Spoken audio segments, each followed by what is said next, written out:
Friends, പുതിയൊരു notification വന്നിരിക്കുന്നത് Indian overseas ബാങ്കിലേക്കാണ് പുതിയൊരു നോട്ടിഫിക്കേഷൻ വന്നിരിക്കുന്നത്. സോ ഈ വേക്കൻസി വന്നിരിക്കുന്ന അപ്രൻറ്റീസ്ഷിപ്പ് ജോബാണ് വിളിച്ചിരിക്കുന്നത്. സോ ഇന്ത്യൻ ഓവർസീസ് ബാങ്കിലെ അപ്രൻറ്റീസ്ഷിപ്പ് ഒഴിവുകളാണ് ഇപ്പോൾ വന്നിരിക്കുന്നത്. സോ ഇതിനെ പറ്റിയാണ് ഇന്നത്തെ വീഡിയോ നോക്കാൻ പോകുന്നത്. നമുക്ക് ഡീറ്റെയിൽ ആയിട്ട് നോക്കാം. സോ ഓപ്പണിംഗ് ഡേറ്റ് ആയിട്ട് പറയുന്നത് 7/7/2026 ആണ്. ഓൺലൈൻ എക്സാം കണ്ടക്ട് ചെയ്യുന്നത് 2/8/2026 ഓർത്തിരിക്കുക. സോ ഇതിന് അപ്ലൈ ചെയ്യുന്നത് നമുക്ക് 3 രീതി അപ്ലൈ ചെയ്യാം. ഒന്ന് നാപ്സിൻ്റെ പോർട്ടൽ വഴി അപ്ലൈ ചെയ്യാം, രണ്ടാമത് നാറ്റ്സിൻ്റെ പോർട്ടൽ വഴി അപ്ലൈ ചെയ്യാം, അല്ലെങ്കിൽ ബീപ്പ് എന്ന് പറയുന്ന ബാങ്കിൻ്റെ പോർട്ടൽ വഴി നമുക്ക് അപ്ലൈ ചെയ്യാവുന്നതാണ്. സോ ഇത്രയും 3 പോർട്ടൽ വഴി നിങ്ങൾക്ക് ഇതിലേക്ക് അപ്ലൈ ചെയ്യാവുന്നതാണ്. ഇതാണ് മെയിൻ ആയിട്ട് വന്നിരിക്കുന്നത്. ഇനി നമ്മുടെ കേരളത്തിലെ ഒഴിവുകൾ നോക്കാം. കേരളത്തിലെ ഒഴിവുകൾ വന്നിരിക്കുന്നത് ജസ്റ്റ് നോക്കാം. സോ SCക്ക് 5 വേക്കൻസി വന്നിട്ടുണ്ട്. അതുപോലെ തന്നെ OBCക്ക് 15 vacancy, EWS 1 vacancy, general 12 vacancy, അങ്ങനെ ടോട്ടൽ 33 വേക്കൻസിയാണ് കേരളത്തിൽ നിലവിൽ റിപ്പോർട്ട് ചെയ്തിരിക്കുന്നതെന്ന് ഓർത്തിരിക്കാം. സോ അതിൻ്റെ ബാക്കി കാര്യങ്ങൾ നമുക്ക് നോക്കാം. സോ ഇന്ത്യൻ സിറ്റിസൺ ആയിരിക്കണം. അതുപോലെ തന്നെ ഏജ് ലിമിറ്റ് പറയുന്നത് നോക്കാം. ഏജ് ലിമിറ്റ് പറയുന്നത് 20 വയസ്സ് മുതൽ 28 വയസ്സ് വരെയുള്ളവർക്ക് ഇതിലേക്ക് അപ്ലൈ ചെയ്യാൻ ഓർത്തിരിക്കാം. സോ അതിൻ്റെ കട്ട് ഓഫ് ഡേറ്റ് പറയുന്നത് 31/7/2026 ബേസ് ആയിട്ടായിരിക്കും ഇതിൻ്റെ കട്ട് ഓഫ് ഡേറ്റ് പറയുന്നത്.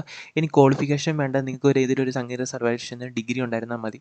സോ ആ ഡിഗ്രി ഉണ്ടായിരുന്നാൽ നിങ്ങൾക്ക് ഇതിലേക്ക് അപ്ലൈ ചെയ്യാം. ഇനിയും റിസൾട്ട് വെയിറ്റ് ചെയ്യുന്നവരാണെങ്കിൽ ആ റിസൾട്ട് 31/7/2026 മുന്നേ റിസൾട്ട് പബ്ലിഷ് ചെയ്യുന്നവർക്കാണെങ്കിൽ ഇതിലേക്ക് അപ്ലൈ ചെയ്യാം. അല്ലാത്തവർക്ക് ഇതിലേക്ക് അപ്ലൈ ചെയ്യാൻ പറ്റത്തില്ല എന്നുകൂടി ജസ്റ്റ് ഓർത്തിരിക്കാം. സോ ഇതാണ് മെയിനായിട്ട് ഇതിനകത്ത് പറയുന്നുണ്ട്. ഏജ് റിലാക്സേഷൻ പ്രൊവൈഡ് ചെയ്യുന്ന SC ST OBC കാൻഡിഡേറ്റിൻ്റെ കാര്യങ്ങളൊക്കെ ഇവിടെ കൊടുത്തിട്ടുണ്ട്. ജസ്റ്റ് നോക്കാം.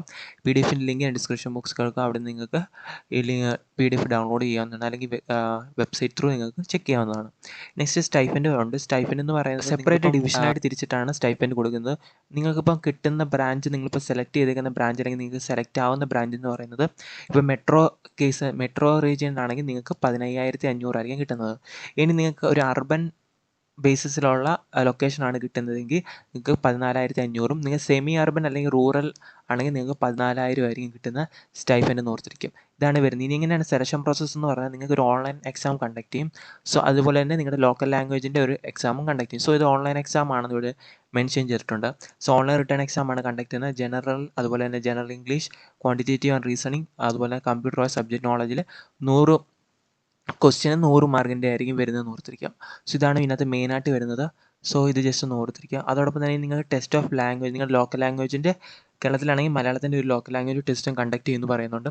ഇനി ആപ്ലിക്കേഷൻ്റെ ഗൈഡ് ലൈൻസ് ഇവിടെ കൊടുത്തിട്ടുണ്ട്. എങ്ങനെയാണ് അപ്ലൈ ചെയ്യേണ്ടതെന്നെല്ലാം ഡീറ്റെയിൽ ആയിട്ട് ഇവിടെ കൊടുത്തിട്ടുണ്ട്. ഒന്നെങ്കിൽ നിങ്ങൾ www.bfsissc.com വഴി നിങ്ങൾക്ക് രജിസ്റ്റർ ചെയ്യാവുന്നതാണ്. സോ പേയ്മെൻറ്റ് നിങ്ങൾ ചെയ്യേണ്ടതായിട്ട് വരുന്നുണ്ട്. ആപ്ലിക്കേഷൻ ഫീസ് ഉണ്ട്.